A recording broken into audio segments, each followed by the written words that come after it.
you ever seen videos of musicians calling out numbers like 2, 5, 1, and been confused about what they're talking about? Well, let me break it down for you. What they're doing is they're mapping chords to the major scale. So if we come to C, our first note we're going to call 1. Second note D we'll call 2, 3 for E, 4 for F, 5 for G, 6 for A, 7 for B, and then that brings us back to our 1. Okay, now what we're going to do is we're going to build triads on those scale steps.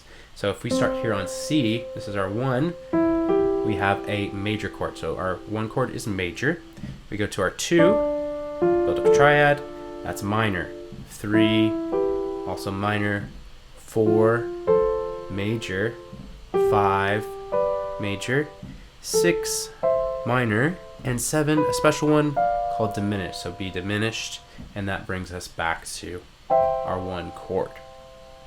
Okay, now here's the great thing. If you know your scales, and if you can memorize this pattern of major, minor, minor, major, major, minor, diminished, you can find any chords that you want in any key. Let's try it out. So if we went to E, we know our 1 chord is major, so we play E major.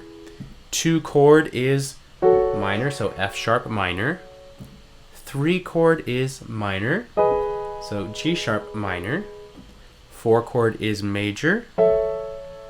5 chord is major, so B major. And 6 chord, C sharp minor. And 7th chord, this is that special one, the D sharp diminished. Very good. Okay, now let's start playing some chord progressions.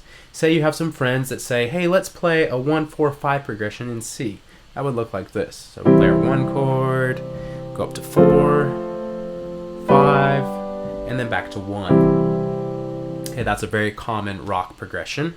A common pop progression is 1, 6, 4, 5, 1.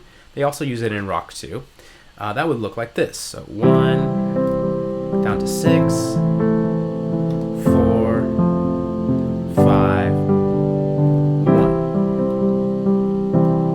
Okay, now if you want to spice it up a little bit, what you could do is you could use chord inversions to create different colors. So that could be something like this. 1, 6, 4, 5, 1.